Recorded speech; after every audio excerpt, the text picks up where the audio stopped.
Kigali, Rwanda's capital, is emerging as the new hub for sporting activities within East Africa. From a simple city inhabited by around 2 million people, the city's skyline is dotted with emblematic structures which are giving a lifeline to young talent and creating thriving businesses to its citizens. By having a clear development roadmap to place sports as a key sector to power growth, this has elevated the country. Rwanda now plays host to global events, cutting an unmatched niche in Eastern Africa. You know, if you told people stories and the benefits of what you are telling them, but you have nothing to show to prove your story, the story you are telling them, right. You have no example that they can see. I don't think people will believe you or will even care. But I also want to assume that it's not me having to tell anybody the benefits of this or that. And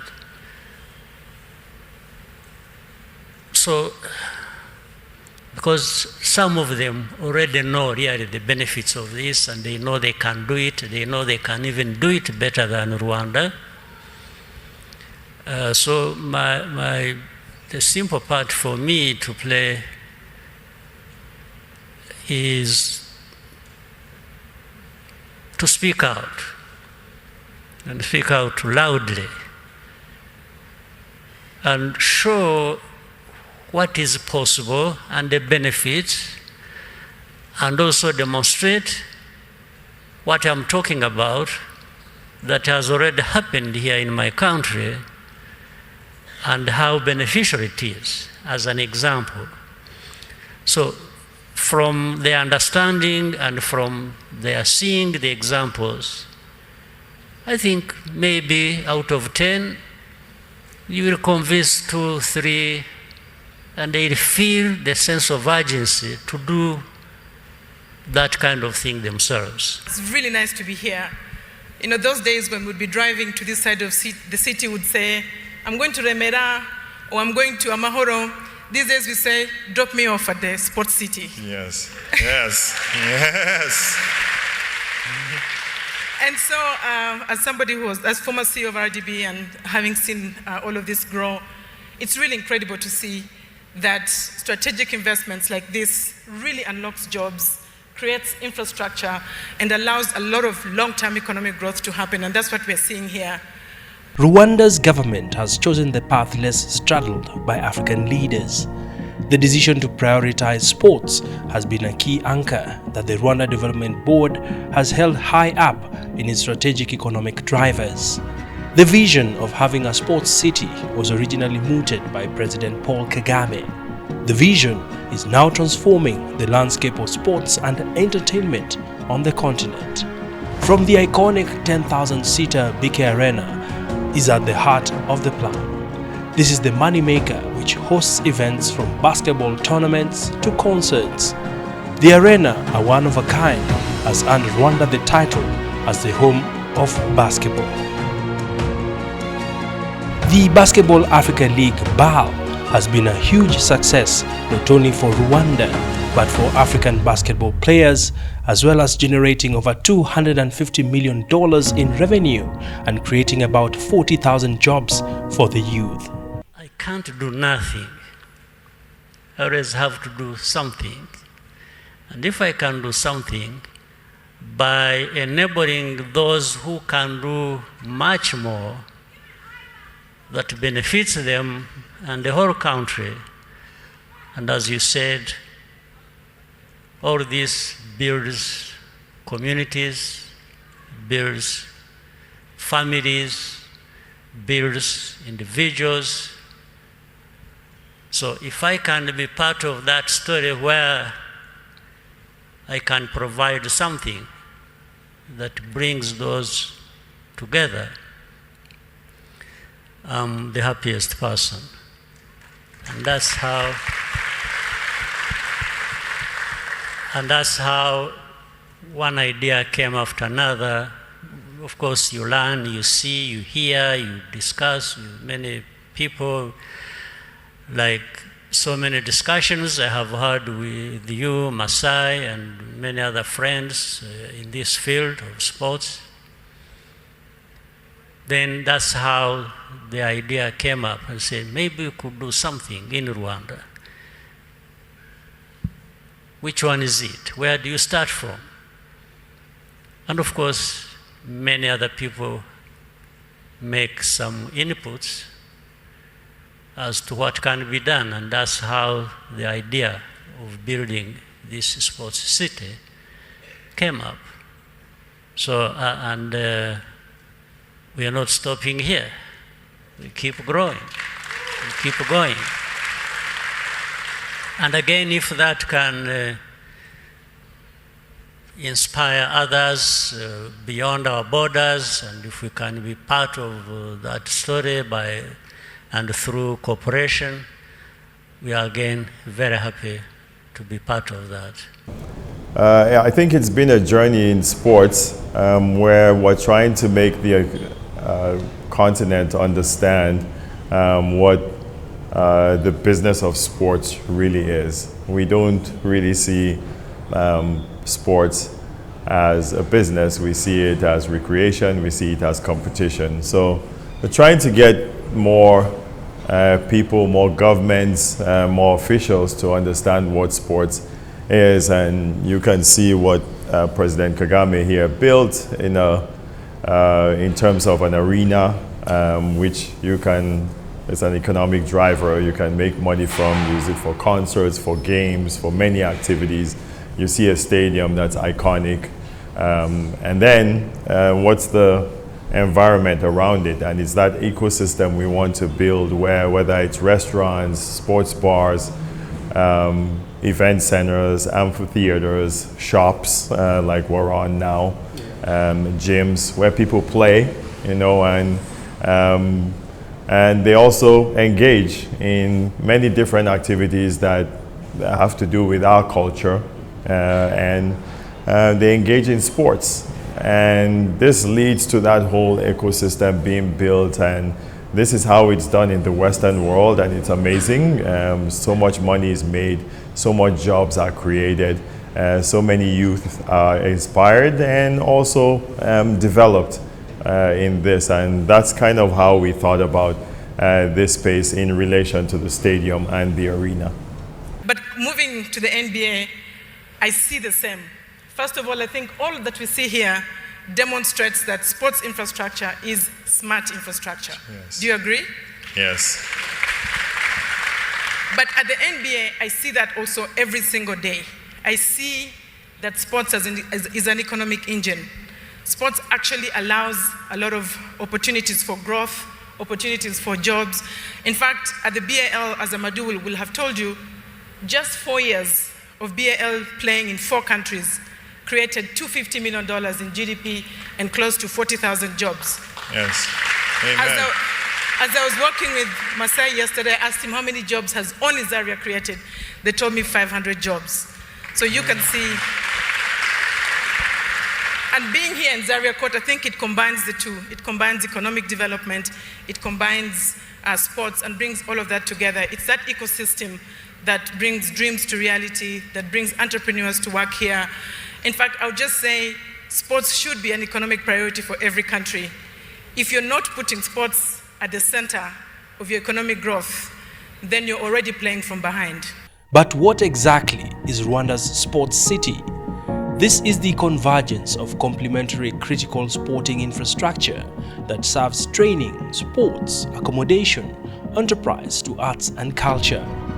Rwanda's sports city has now created an ecosystem designed for world-class events, nurturing homegrown athletic talent, and fostering a vibrant urban culture that powers Rwanda's vision for global prominence in sports and entertainment. I also want to make sure that we acknowledge the Office of the Presidency. Your Excellency, your team has been just unbelievable to work with. I tell our friends in Denver and our friends in the West, it is such a pleasure to work with a government that's in the business of yes. We really appreciate it. We really, really appreciate it. And that permeates through the Office of the Presidency, RDB, the Mayor's Office. We thank you all. You guys have been just incredible partners. The Sports Ministry, just incredible, incredible partners. Fundraising, BK Capital, Bank of Kigali, thank you. We really wanted to work with a local team, an all-African team and a Rwandan team.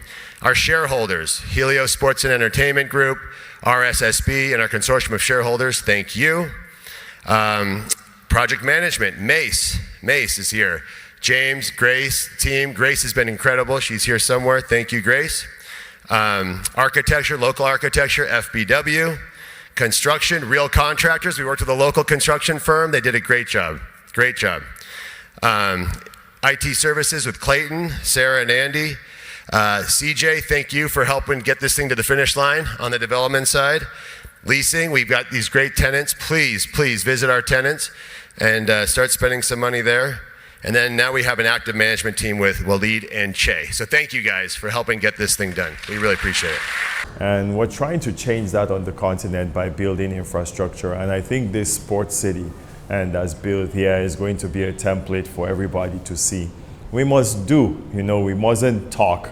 Yeah, we must always have action, because you know what?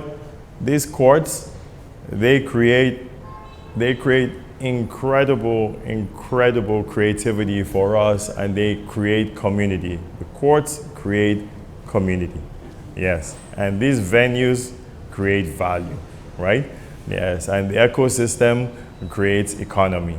And economy is going to bring about jobs for our youth and happiness, and sports, music, food, fashion, it brings so much happiness, but we can actually make living too, like from these things that in Africa sometimes we don't even take as serious. We want to be the catalyst for a robust sports business industry across all sports, and I think it's about changing mindsets.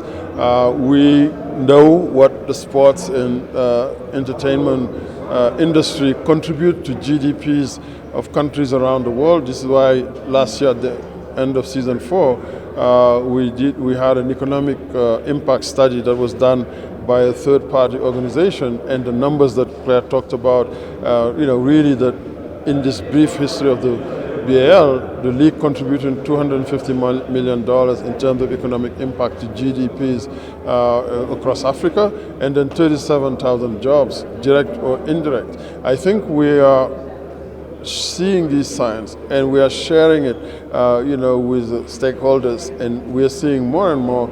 If I look at Senegal, where, this year we had the attendance of the head of state for the second year in a row, who sat and watched all the games, asked questions, and the prime minister, the president of the parliament, and various ministers in the government came, and the questions were all the same, because they see, when they sit in a full Dakar arena, despite the distance, because it's not in the heart of the city, you have to travel to get there, but people came in numbers, and they see the activities, the economic activities around the games, with vendors, setting up transportation companies, working, people in catering, content creators, internet connections, and all these activities that contribute to the 37,000 jobs. The existence of the sports city has not just been a local sensation. Regional leaders are equally coming to learn from Rwanda and team up to build what is akin to an African renaissance. Our interactions with the Giants of Africa, with Masai Ujiri and his team, over time, have really led us to inching closer towards replicating some of these, infrastructure projects.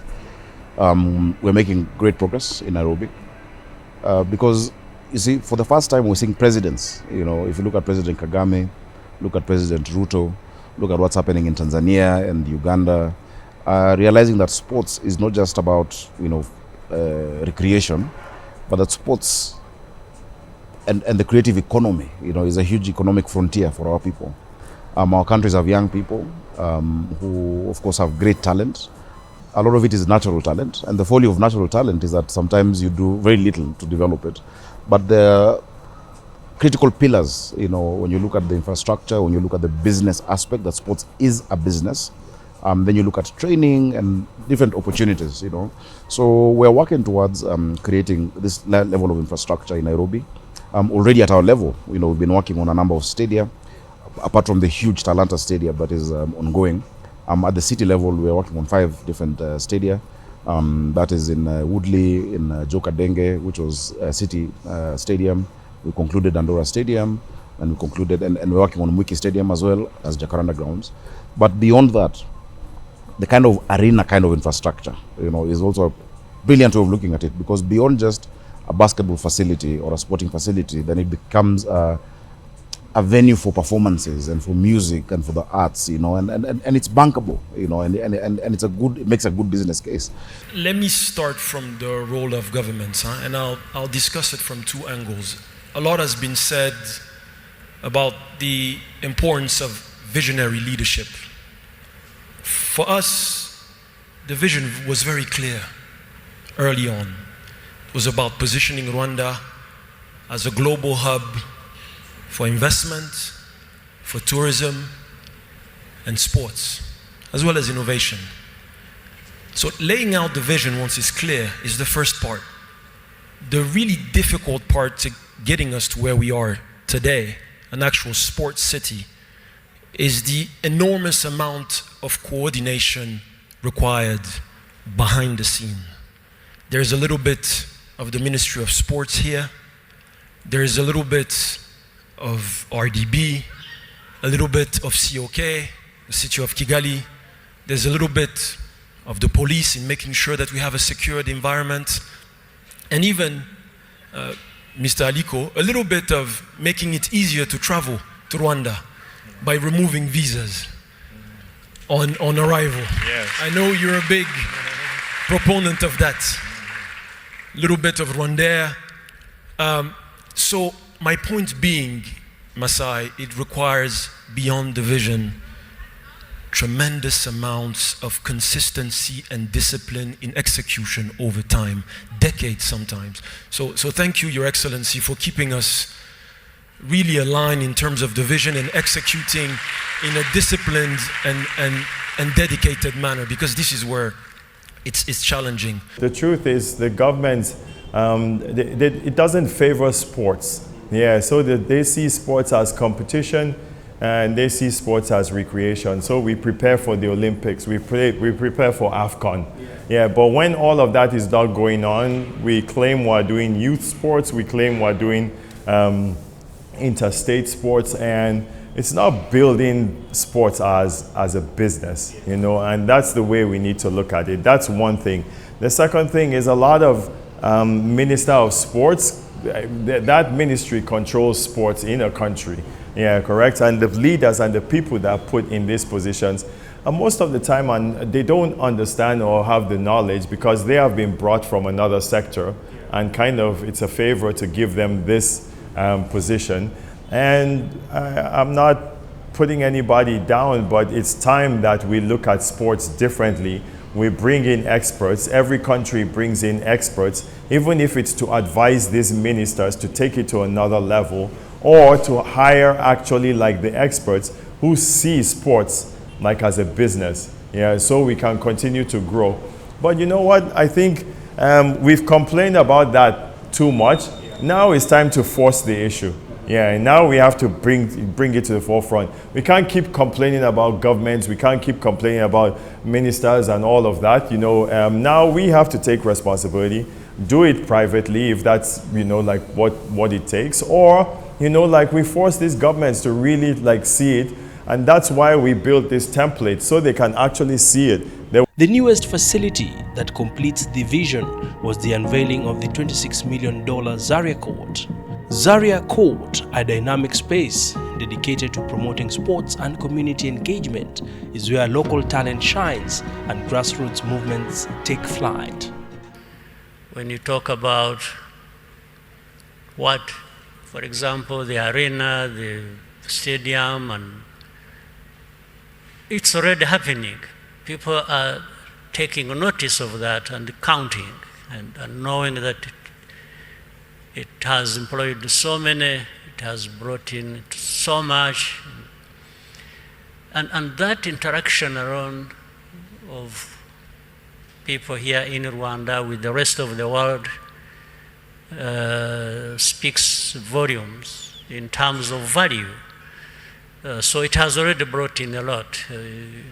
And it's a question of growing that. And we also know that statistics show that even across Africa, in terms of sports, it's running into billions as to what sports can bring to the continent. Tens of billions. So they shouldn't just be hearing this as a story. I think what we do as leaders at different levels is to encourage people to be part of realizing that story and reaping the benefits. And it's happening, so it's no longer something you just listen to and think it is for others and not for you. Now people believe. They start by believing, and when they start by believing and see things happening, then they believe even more and get more involved, and I mean, the sky is the limit. By the way, this continent is the most youthful country, so yeah, if we're talking about arenas and spaces to play, and you talk about Nairobi, and you talk about Lagos, and you talk about Accra, you talk about Abidjan, and you talk about Johannesburg, and they tell you that there's no arenas in any of those cities, yeah, like, wow, yeah, what is going on here? Yeah, if you went to America and they said there was no arena in Washington or in New York or LA, then or Chicago, you'd be like, wow. Yes, the second mistake we all make is football stadiums are iconic. Yes, they are symbols. You need a couple of them, but they don't make, it's difficult to monetize a 45,000 seater. Yeah, there are very few people that can sell those out. Yeah, the arena is the money maker, is the economic engine you're talking about, and we need to start thinking this way. We need to start driving our minds, like towards this. And when you build that ecosystem, yes, that performer definitely works. It doesn't end there, and right next to Zaria Court is another towering facility, the Peace Stadium, also known as Amahoro. The Amahoro Stadium is the premium sports venue in Rwanda. This 45,000-seater stadium was recently renovated and is now FIFA approved to host regional and international matches on African soil. Yes, people are coming here, they are paying for that, jobs are created, people are coming, they're eating, they're buying jerseys, they're doing, you create that ecosystem. Well, why can't we have that in Nairobi, one of the most vibrant cities in the world, or Lagos, one of the most vibrant cities in the world. Yeah, Accra, growing city, what they are doing with people coming in. Abidjan, you can name it. Addis, I don't know if people have visited Addis recently. It's a growing, it's buzzing and growing. And we need this. The sporting facilities have not only unlocked significant income by attracting tourists into Rwanda, but have created jobs for the youth and sown a seed of hope for the young men and women who have dreams of becoming pro someday. Okay? Let's go, bring it in. Here we go. Africa, 3, 1, 2, 3. Africa! Such investments have cemented Rwanda's sport among the League of Nations that have the right sporting infrastructure in the region that can command global events such as Move Africa, Global Citizen, to name but a few. It's a great time, really, to invest in sports, and for our country, it's a vision that is very clear, because we want to be a sports hub as a nation. We want sports to be a pillar of our economy, with every opportunities that go with sports business, the professionalization of sports and its commercialization as well. We are looking at really building it and make it stronger and reliable as a source of revenue for the country, but also for the people, for all professionals involved. We remain ambitious. Anything is possible. We've been hosting so many competitions across different sports disciplines: basketball, football, volleyball. In January, we'll be hosting the African Championships for handball. The Tour du Rwanda will keep on improving. Now it's among the best on the continent, and we want it to be at a much higher level. So people can expect from Rwanda to keep on really improving the standards when it comes to sports events. But also, it's a movement on the continent. Next year in Dakar and some 2 other cities in Senegal, they'll be hosting the Youth Olympics. Uganda, Tanzania, and Kenya, they're looking to organize the AFCON in 2027. There is the World Cup in Morocco soon. So I think Africa is getting it finally, and we have no excuse to play small. It's our time to really benefit from this 1.2 billion market that is ours, and control the narrative of what our sports market should be.